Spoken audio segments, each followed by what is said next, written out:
욥기 14장 13절부터의 말씀입니다. 주는 나를 음부에 감추시며 주의 진노가 쉴 때까지 나를 숨기시고 나를 위하여 기한을 정하시고 나를 기억하옵소서. 사람이 죽으면 어찌 다시 살리이까? 나는 나의 싸우는 모든 날 동안을 참고 놓이기를 기다렸겠나이다. 주께서는 나를 부르셨겠고 나는 대답하였겠나이다. 주께서는 주의 손으로 지으신 것을 아껴 보셨겠나이다.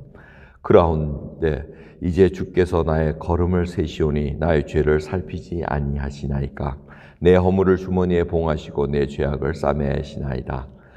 무너지는 산은 정령 흩어지고 바위는 그 자리에서 옮겨가고 물은 돌을 닳게 하고 넘치는 물은 땅의 티끌을 씻어버리나이다.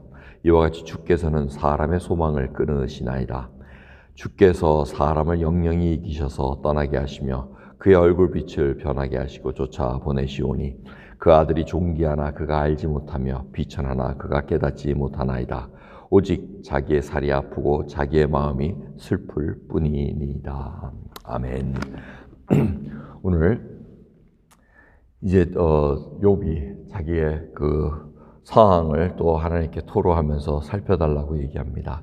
그러면서 이 음부라는 얘기가 나오는데 유대인들의 생각에는 하늘과 땅과 그리고 땅 밑에 있는 음부를 이렇게 생각했습니다. 그리고 음부는 잠시 대기 장소로 이렇게 이해를 했습니다. 거기서 있다가 하나님께서 이제 심판을 내리시고 어떻게 하신다는 것을 암암리에 은연중에 알고 있었습니다.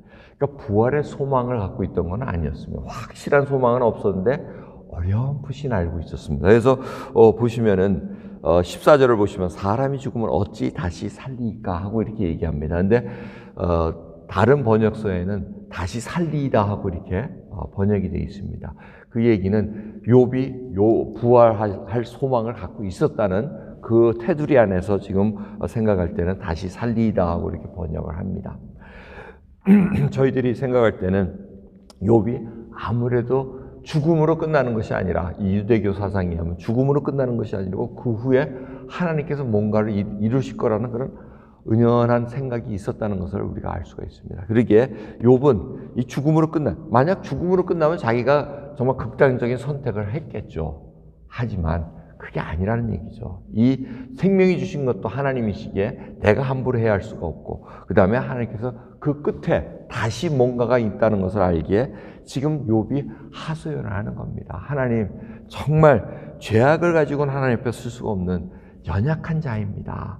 그런데 어찌 하나님 이런 것까지 다 지금 세세하게 챙기십니까? 이 얘기를 합니다. 17절 보면 내 허물을 주머니에 봉하시고 내 죄악을 싸매십니다. 이건 뭐냐면 주머니에 봉해놨다가 막판에 풀어놓는다는 그 얘기를 하고 있는 거. 어떻게 그렇게 하실 수 있으십니까? 이제 그 얘기를 하고 있는 겁니다. 욥이 우리 인생 불쌍하지 않습니까? 주님, 이 아주 영원히 있을 것 같은 산과 바위도 다 흩어지고 무너지는 그런 전능자이신 하나님 아니십니까?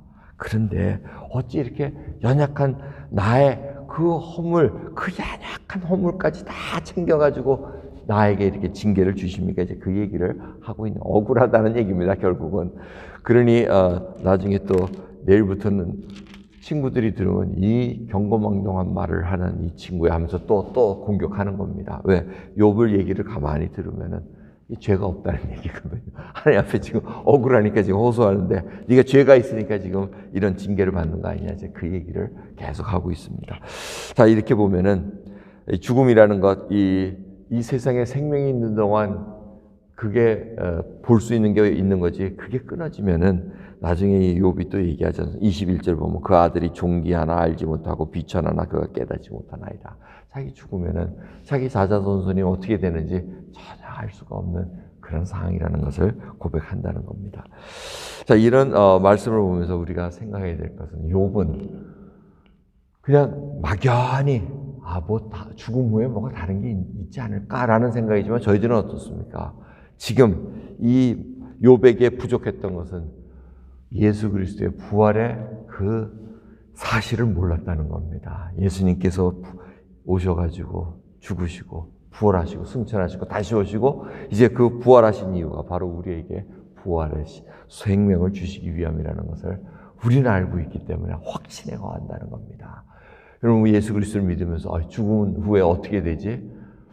어떻게 살 수 있을까? 뭐 이런 희미한 생각이 아니라는 겁니다. 예수 그리스도와 함께 영원히 그분과 함께 산다는 놀라운 사실을 우리는 간직하고 살아갑니다.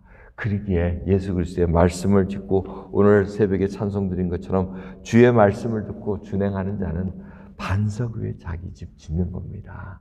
우리 하루하루가 우리 집 짓는 겁니다. 하나님의 말씀을 듣고 그 말씀대로 준행할 때마다 좋은 재료로 자신의 집을 짓고 있다는 것을 잊지 마시기 바랍니다.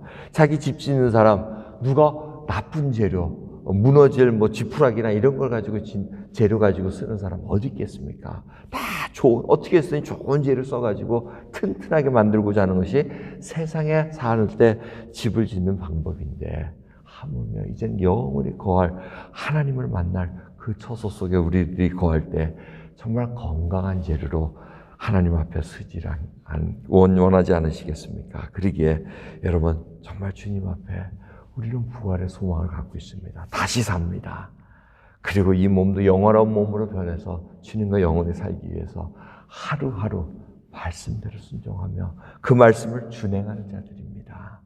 입술로만 외치지 마시고 정말 그 사랑이 나의 삶으로 드러나는가, 정말 하나님 앞에 이웃을 내 몸과 같이 사랑하고 원수까지도 복을 내려주는 그 기도를 할 수 있는가, 참 어렵습니다. 그 상황 하나하나가 어려울 때마다 우리 힘으로는 할 수 없고 우리 주 예수 그리스도의 능력으로 할 수 있게 주님께 간구하며 붙들고 살아갑니다. 오늘도 심령이 가난한 자로서 하나님의 나라와 의를 먼저 구하시는 저희들 되기를 소원합니다. 그 주님의 통치권 속에 하나님께서 하나님의 백성을 보호해 주신다는 그 언약의 말씀이 있기에 오늘도 당당히 하루 살아갑니다. 기도하겠습니다.